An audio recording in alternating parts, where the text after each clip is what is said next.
Hi, I'm Robert Horton.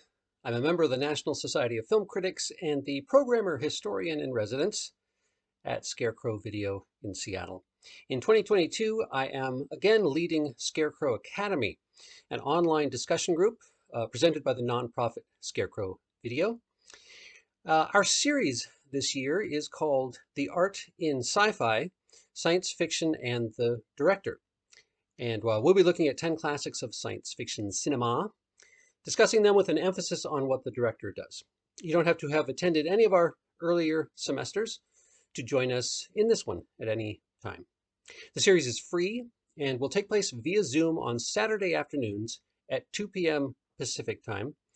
Go to the Scarecrow Academy page if you're not there already, or even on YouTube. There, if you're watching this there might be a link to that page. You can sign up and Scarecrow will email you with the link for our Zoom sessions.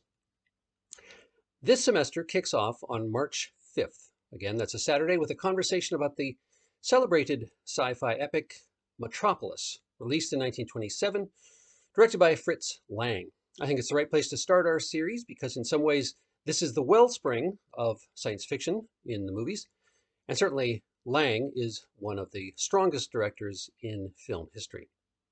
I will briefly introduce the film and director here, and I hope that this serves as a jumping off point for our discussion on Saturday. In the mid-1920s, Fritz Lang was perhaps the most powerful director at perhaps the most powerful movie-making facility in Europe or even the world. Born in Vienna in 1890, Lang was a soldier for the Austrian army in World War I, where he lost the sight in one eye, thus becoming part of the roster of film directors with monovision. It's a surprisingly long list.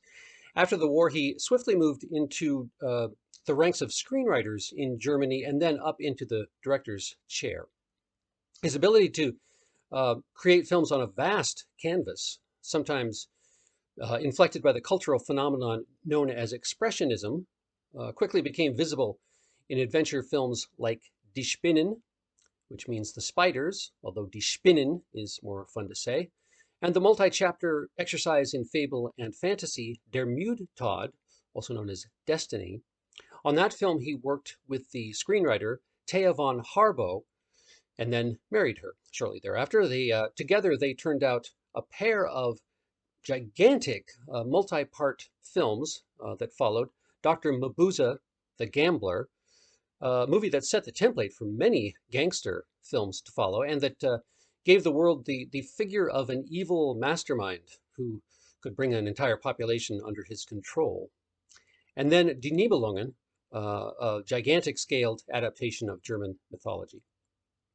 Given the hugeness of those projects, the size of Lang and von Harbo's plan for Metropolis must have seemed worth the risk of letting the director construct his own city inside a huge studio, which Lang always said was an idea that was hatched when he took a trip to the US and saw the skyscrapers of New York City for the first time.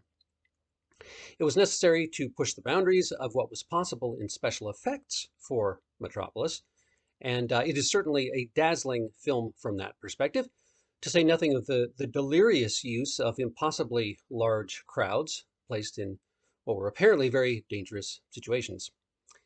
We will look, as we always do in the Academy, at what the director does specifically to create a world. You will see that Lang's command of the frame and what goes in it is formidable.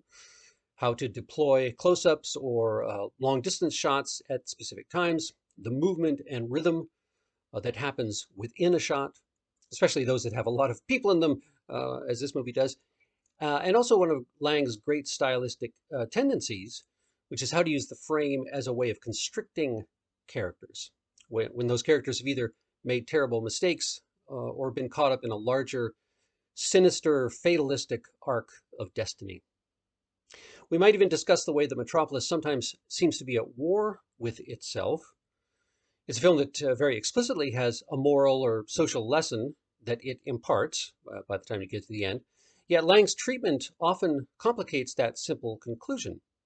The hothouse way he stages the lascivious dancing of the robot, for instance, or how impressed the director seems to be with the mechanical inventions in the film. You wonder whether Lang's energies as a director lean in the direction of the all-controlling master of Metropolis. Lang was described by his actors as a control freak, upon whom no detail was too small to yell about, and also the mad scientist of Metropolis, who invents the movie's fantastic robot. There's something more than a little bit crazy about Metropolis, and maybe we'll dig into some of the film's contradictions and hear a little bit about what Lang thought about the movie in later years when we gather on Saturday. The cost overruns of this extravagant production resulted in serious financial problems for UFA, the studio that made it. By the spring of 1927, the UFA studio was taken over by an industrialist by the name of Alfred Hugenberg, a conservative nationalist who believed that film should further a political agenda. In 1928, Alfred Hugenberg made a speech. It was not on the subject of film, but it could have been, that indicated his attitude. He said, "We shall form a united front if we can only let the iron clasp of our philosophy pull us together and in its embrace melt down everything that is soft and fluid in us and recast it in stone. Anyone who would stand in our way will have to step aside or be melted down too." That language sounds somewhat eerie in the aftermath of Metropolis's vision of a totalitarian future, and of course ominous against the background of what would happen in Germany in the coming years. Fritz Lang would leave Germany in the early 1930s and eventually come to Hollywood, where he would become an influential filmmaker despite not always getting material that was worthy of his talents. Metropolis has always been a big film, and it's been available for various interpretations over the years. Undoubtedly, we'll get into some of that. But we also want to go granular and see how this director's vision animates specific shots and sequences. And we'll probably get something in there about how Metropolis prepares the way for things to come, to coin a phrase, in the science fiction movie universe. So join us on Saturday, March 5th, as we try to scale the heights and burrow into the subterranean caverns of Fritz Lang's Metropolis.